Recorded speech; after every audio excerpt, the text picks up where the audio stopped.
Tim, how is life without a beard? It is strange and cold and hurts my chest because I have whisker burn and because my neck, because I'm a little bit larger of a guy. When if I lay down or something like that, it will rub against this, so I get whisker burn from myself. That's what killed John Merrick. So that's one of those reasons why I don't. It's one of the few reasons why I don't like to shave, is because I don't like whisker burn. Alternatively, I just don't look. I don't like looking like a giant baby with 5 o'clock shadow. I will give myself whisker burn just so it feels like I've had contact with another human being. If it works, I just also think I look really weird without facial hair. So, Tim, you look really weird with facial hair. It's yes, kidding. Josh, I approve. you're a beautiful man, and don't let anyone tell you. That's very kind of you. This is a rare occasion for us because out of the 5 of us, 3 of us are shaven now. That's real nearly shaven sausage fest here. But Josh, Shawn, grab a razor. Out of the 5 of us, I have known each of the 4 of you to be bearded from time to time, at least, and maybe more than just from time to time. Out of the 5 of us, I'm probably the only one that you've never seen with a beard or mustache. That's true. In my dreams, John. In my dreams. Tell me, why should I grow a beard or a mustache? Well, you should grow a beard or a mustache because you don't have to shave. That's the whole reason. I just don't like shaving. Gotcha. I pretty much let it grow until I'm like, ooh, that's gross. And then I trim. I miss bearded me. I much prefer to have the facial hair. It's less work for me to let it grow than to shave constantly. I prefer to look older, and having a beard. Son of a bitch!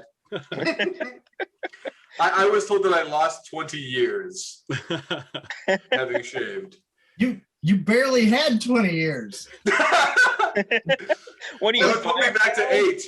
If I lost 20 years, I'd be 40. You can smell things you ate after you ate them for quite a while. I think women dig it. Maybe 1 or 2 of them.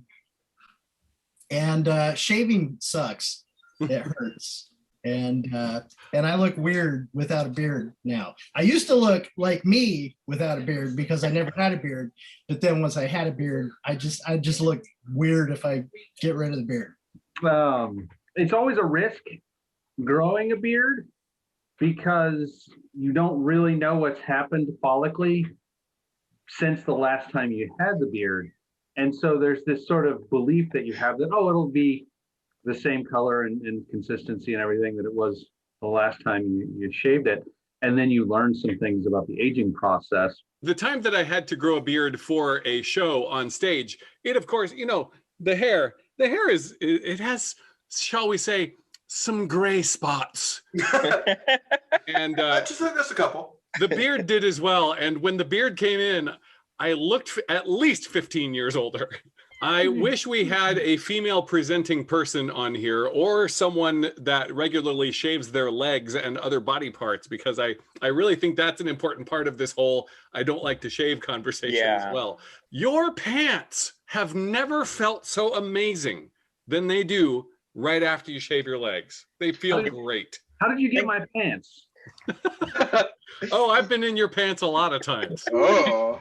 One of the best feelings in the world is when I had cancer and went through chemo and all my hair fell out. I mean, all the hair, eyebrows, eyelashes, everything, butt hair, all of it.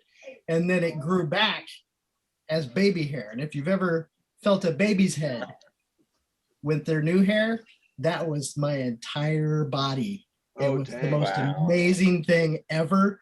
You guys have got to get cancer, go through chemo, and experience what it feels like to have baby hair all over your body. Just doing this all day long. Yeah. It's good to have some positive come out of that experience. Yeah. Definitely. Welcome back to Beard Talk. Today we're very excited to welcome a very special guest, Tim Burns' Beard. Welcome, Tim Burns' Beard. We're glad you could join us. Oh, please. Call me Tim's Beard. Oh, thank you. That's very gracious of you. Well, Tim's Beard, we know this is a difficult time for you right now, and I wouldn't ask you to go into any details on what happened between you and Tim Burns, but I just want you to know that here at Beard Talk, we're on your side. We'll leave it up to the tabloids to make up all the details, but just know that sometimes in a relationship, you come up against problems that you just can't face, and it turns out that it's better to part ways. But please rest assured that Tim and I continue to remain very close friends. That's great. Well, we would love for you to share with us what you've been up to since you and Tim split up. I ain't been resting on my follicles, if you know what I mean. No, I decided to take this opportunity to go out and see the world. See what's out there beyond one man's face. To be perfectly honest, I have found myself keeping some pretty elite company here lately. Well, that's fantastic. That's great. Yeah, I think we have some pictures. Let's go ahead and take a look at that. Yeah, that's my buddy Steve Buscemi. And then there's that time that I got to stand in for Zach Galifianakis' beard when Zach Galifianakis' beard was out with a hernia. Oh, yeah, this is me behind the scenes at Captain America. Oh, you gotta probably recognize Gwyneth Paltrow there. Oh, and probably my favorite time of all was when I got to hang out with SpongeBob. Yeah, SpongeBobby, as we call him on set. Well, what's next for you, Tim's Beard? I'm doing a lot of work down there at the Lawrence Humane Society. The kittens just love to crawl around in there. And of course, I've got my special program down with the local youth shelter, in which I show kids how a beard can help them look older so they can buy alcohol, get a pilot's license, things like that. Well, we wish you the best of luck. That's all the time we have today for Beard Talk. Be sure to join us next time when our guest will be Jonathan Frakes' Beard, sharing the salacious tale of why they weren't in the first season of Star Trek: The Next Generation. Until then, beards up.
And now Mayonnaise County, the tale of an Old West city whose condiments are second to none.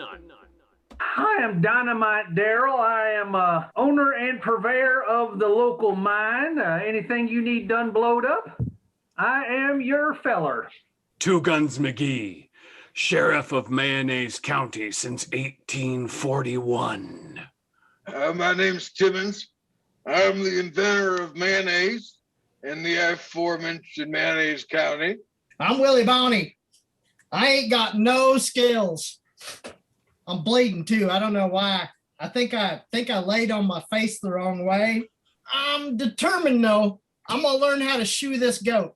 The name's Monty Dijon, and I'm here to bring a little variation to your life.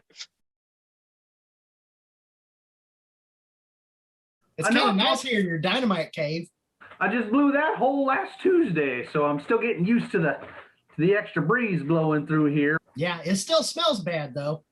Well, that's on account of the fact that I actually blew through a mayonnaise pipe, and I didn't know who else I could trust with this information, but I found out something kind of salacious. This mayonnaise it's full of hair. Hair? Somebody's been tainting all of the mayonnaise with hair. Oh my God, it must be somebody with a lot of hair. It's a lot of hair?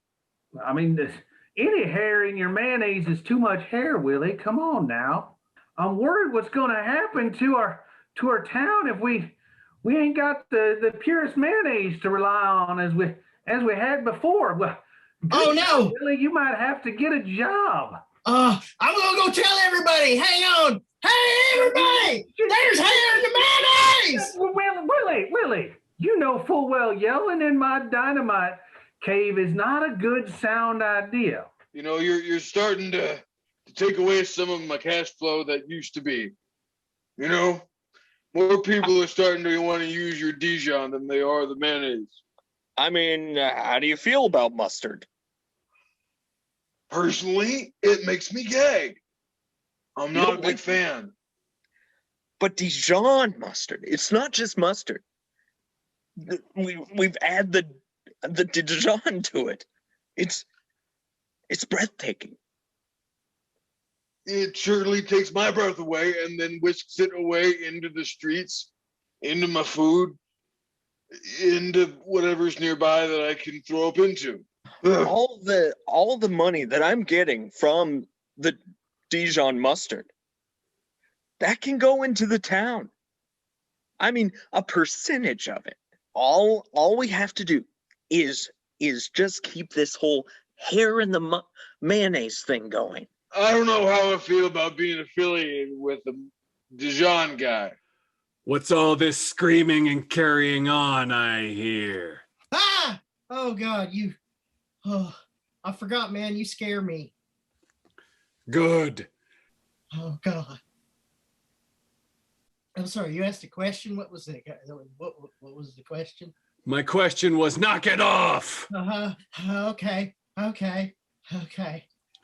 If I hear you carrying on and belly aching again, the next time you see me, you'll be standing over your bed first thing in the morning. Oh God. Just like my uncle used to. Timmons, what's this I hear about you peddling the devil's condiment? You know, the mayonnaise isn't flowing as well as it used to, and this new guy in town, Monty, said he could maybe help me rise back to a better position. Once again, you're falling for those silver-tongued devils from the east. Well, let me tell you, you and I both know this town runs on mayonnaise and mayonnaise alone, and we don't need any of this mustard malarkey. Would you like some mustard? I hear it's pretty good. Let me tell you something there. When you cut me, I bleed white. There's nothing but mayonnaise in these veins, and there ain't never gonna be nothing but mayonnaise in these veins. You hear me?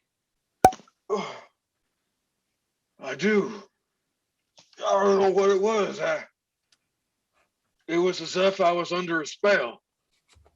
That Dijon fella must have slipped something in my mayonnaise. Wait a minute. The hair. Must have got hair from the Dijon guy, must have got inside me. It made me want to start selling mustard. Once you get them in you, you have a hard time getting them out. Believe me, For a brief time back in the 1880s, all I could think about was ketchup, because I had a little fling with that Heinz woman. It was weird to me that you're around all the time. That's a story for another day.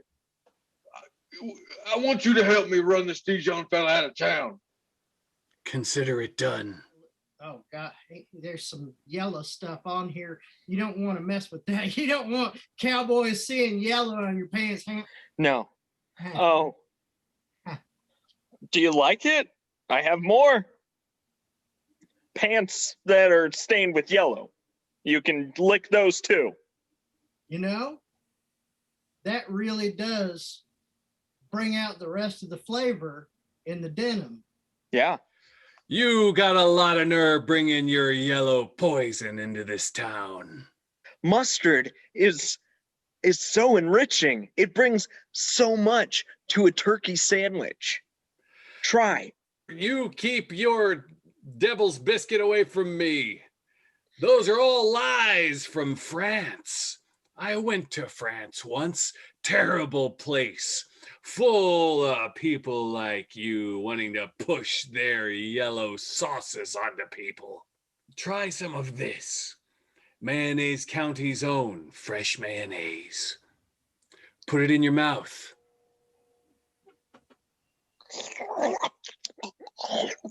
That's the most disgusting eating I've seen in a long time. Oh, man. How old is this jar of mayonnaise? Oh, I'm terribly sorry. That was not the mayonnaise. You can almost see the bulge on the horizon. It's me. It's time for On the Road with John. On the road with John. Today, we're in beautiful Cocker City, Kansas. That's right. That's an actual name of a town in Kansas. And I'm just here to show you my big ball. In fact, it's one of the world's biggest. It's the Cocker City Ball of Twine. 43 feet of pure Kansas ball. The world's largest. That's Erin back there for size perspective. Erin, stand next to the ball. Hey, John. Yes. Ask me how I'm feeling. Erin, how are you feeling? I'm feeling twine. She says she's feeling twine. We're going to leave Erin here. Let's take a closer look at this ball of twine. Goodness gracious, great balls of twine. We're definitely editing that out. Over 8 million feet of twine. It weighs over 20,000 pounds. Is this a thing to behold or what? Hey, get your own. This one's twine.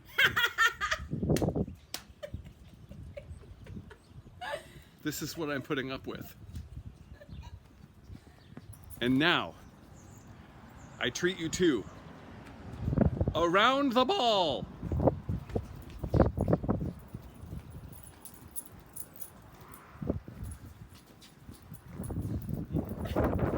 I think it says something about this town. They built a gazebo to house their twine ball. This entire town actually is kind of centered around this ball of twine. Across the street here, there's the Ball of Twine souvenir and gift shop. There's twine-related art all over town. And across the street over here, it's the Ball and Twine Inn. Hey, go stand on that side and we'll get the ball between us.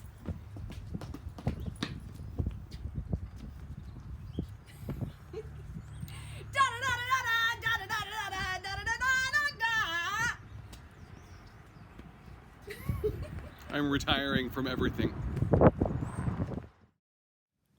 Hey there, Surmimer fans. It's your hunky host, John, here. Gotta tell you about a couple developments. Number one, we no longer have separate teams. Everyone's playing for themselves now. And in doing so, it was a double elimination week. We lost both Kelsey and Tim this week in a devastating blow to people who love Kelsey and Tim everywhere. And those people are everywhere. I've gotten letters. Now that you know the score, let's see some Surmimer.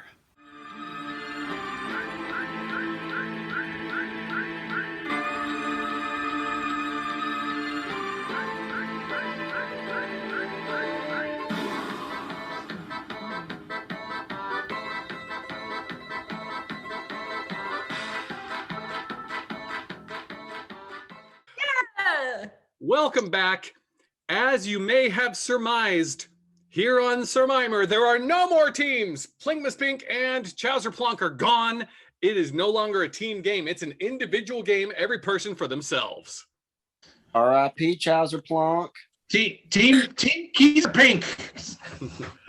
So, Clara, you said that you were not looking forward to competing as an individual, but you've been a very strong player for your team. Yeah, and now that I'm my own team, I gotta carry it, which is not good. Because I also know that I'll be the worst player on my team.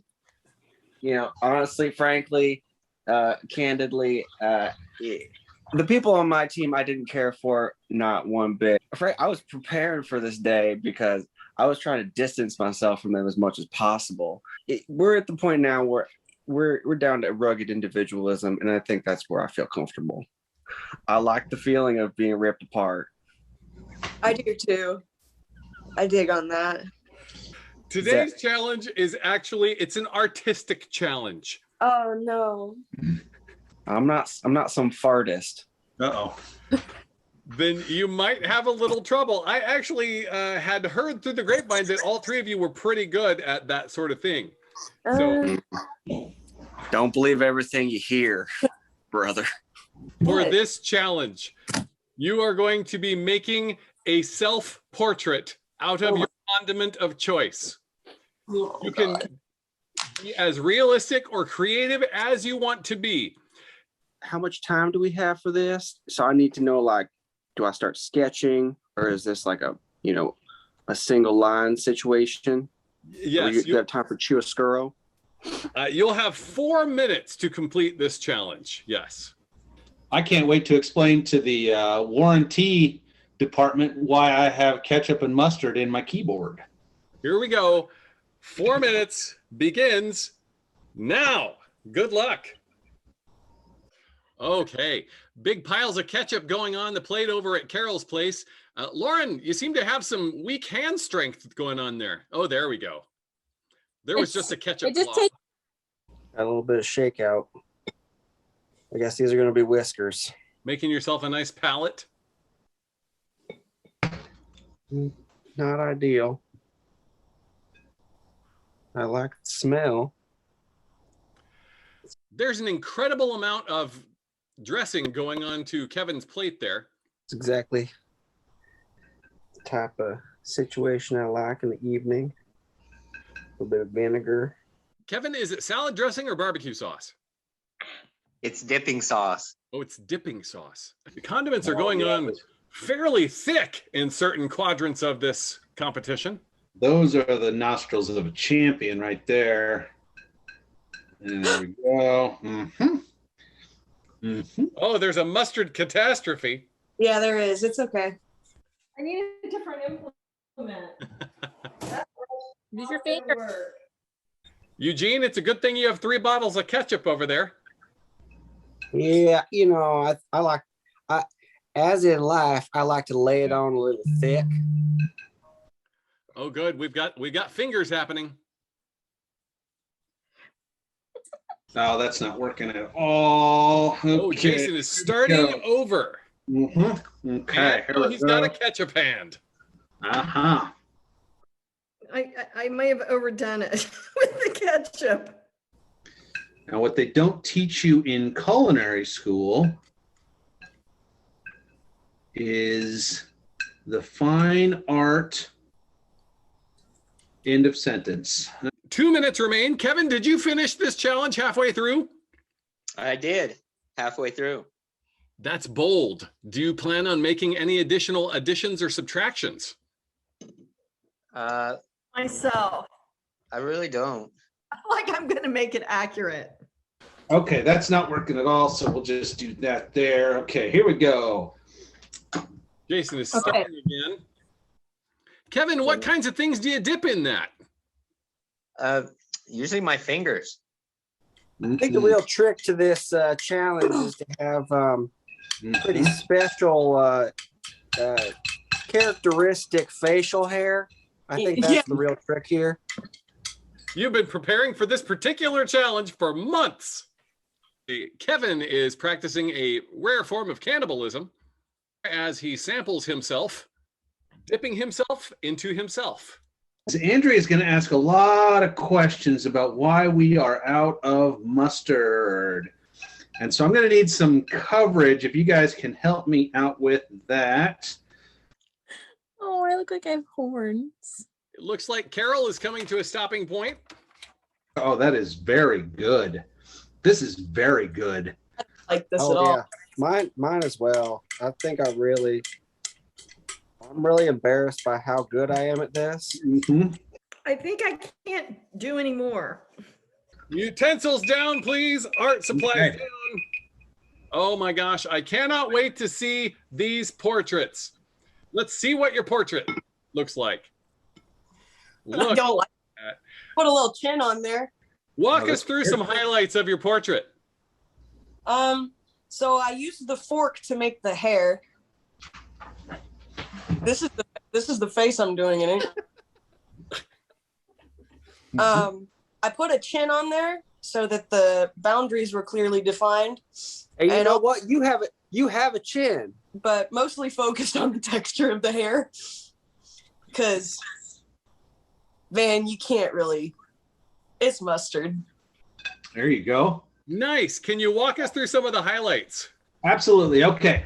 So what you see here, this is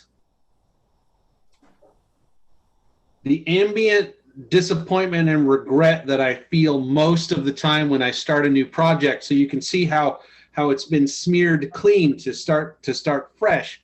And you'll notice this is this here.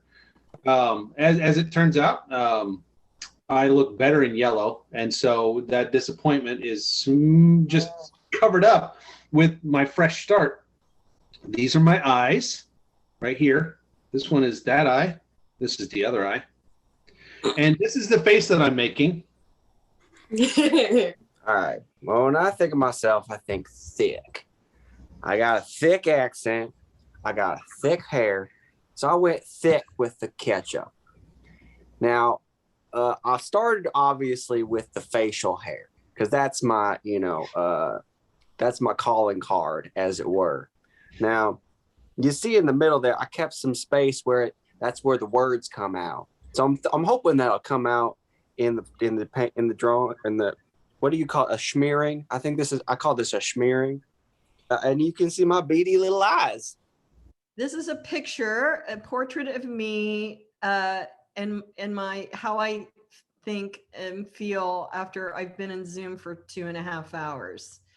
It's all a bit of a blur, and sometimes I'm seeing red. So my face is sort of melting. Carol, I'm just gonna say it. That is fucking frightening. Now, I was trying to redraw mine with boobs, but it ended up just kind of looking like a cock and balls. That's a mess now. That looks like. I think it looks just like me. Why are you holding it by your crotch like that? Kind of, if you held it the right way, it would look like a self-portrait, but not of your face. Yeah. Now, Kevin, something similar has happened to Carol seems to be happening to yours. It looks like everything's all melding together. I feel like I could sell the piece, but I don't know if it'll win me this competition.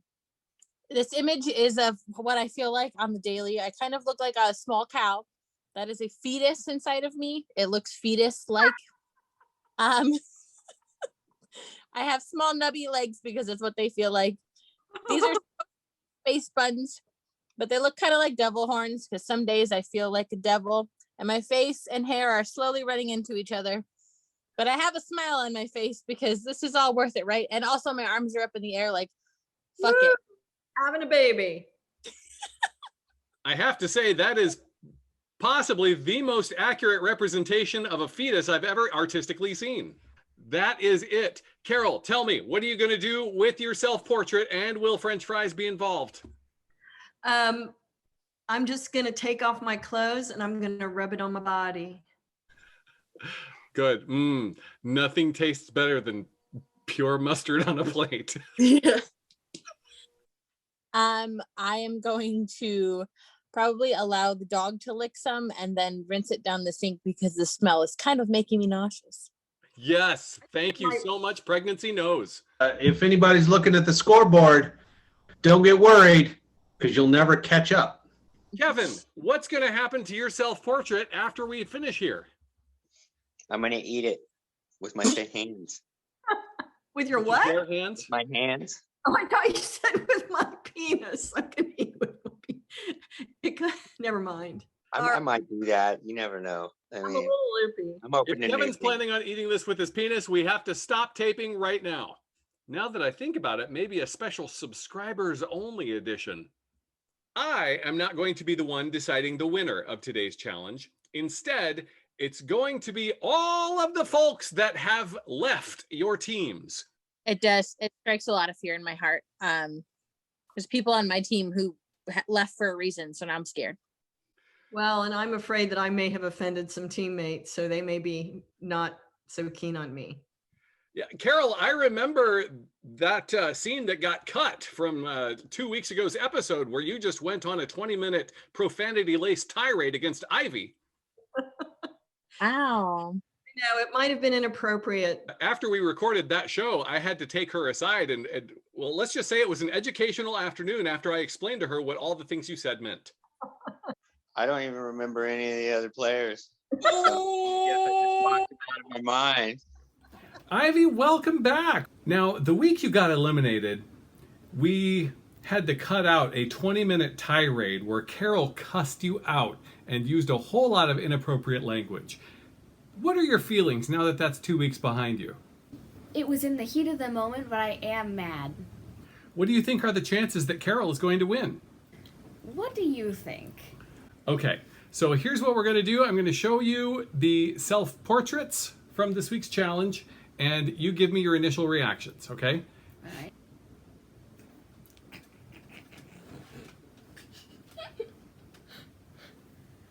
This is Jason.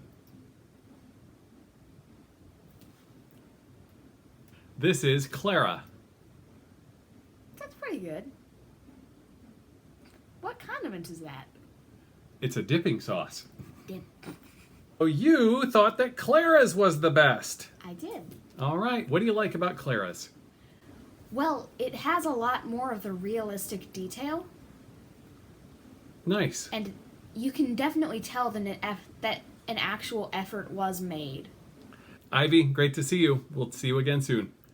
Well, Terry, as I live and breathe, it's been so long. You know, it's been quite a while. It's been long enough that I showed my beard. Who buys a beard? Those who will get an expensive beard implant. Do you believe that you're an impartial judge? There are certain people on my former team that I just connected really well with. So I guess them I'm not totally partial to. To the rest of them, I mean, I didn't really get to know them all that well. I'm a little concerned for whoever made that. What I would assume to be the eyes, they haunt me a little bit. Having remembered from when I was in the contest, I don't remember anyone looking like that. It is more interesting to look at, but at least one of them, I know who it is. But it's almost too accurate. Feels like it's almost a reference to Castaway with Tom Hanks. Like, it almost reminds me of Wilson. And I'm wondering if maybe this person was stranded, like in their house for, say, like, I don't know, a year and a half. I once had a nightmare that people were squirting condiments at me while like on like a secluded camping trip. So bad memories attached to those colors. Deckard, welcome back to Sir Mimer. It's been several weeks. How have you been? I've been good. I'm on another case. I see you're still alive. Yes, absolutely. As far as I know, no one has been murdered, or if they have, they've just been really quiet about it. What have you been doing since you left us, by the way? Mostly just parking tickets. I'd say Untitled number 2 is your serial killer. That would be Carol. Carol is the serial killer? The Beardy guy is a little creepy. The fry sauce over here, the mayo up, whatever it is displeasing. But the little bunny thing down here, Untitled 3, kind of warms my heart. So tell us about the number one you put in last place there. What offends you the most about that self-portrait? It's obviously a picture of a hostage. All right. It just brings back some bad memories. Your fans are going to really miss your naked torso. Whatever you guys need.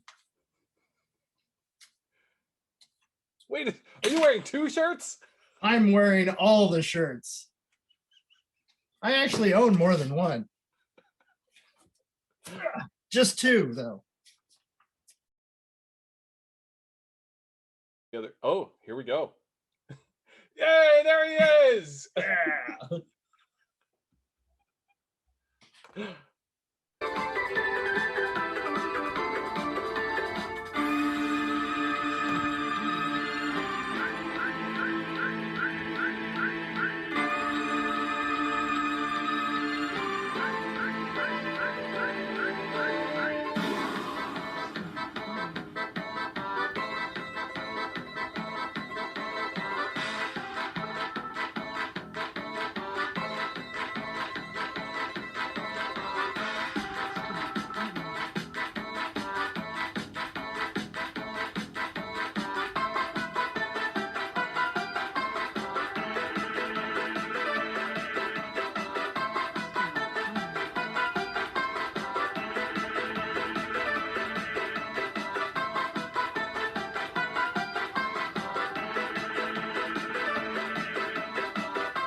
Fine.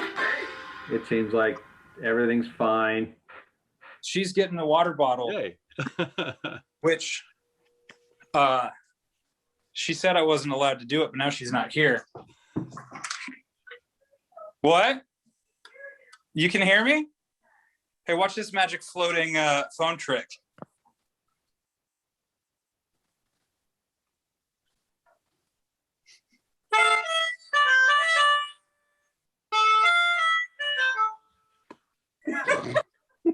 Wait a second. What's that, Clara? I mean, We're mustard twins. I don't. That sounds like something different. Oh, Kevin, what's that condiment you have there? It is a sweet. You muted yourself. Somehow. You don't have to mute yourself, Kevin. You can tell us. It's a secret, apparently. He's like, there'll be a cold day in hell before I tell them what my condiment is. Oh, he's gone. Welcome back, Kevin. Oh, thank you. I'm sorry about that. Yeah, we saw you try to dodge that question by just hanging up the phone. I'll do what I got to do.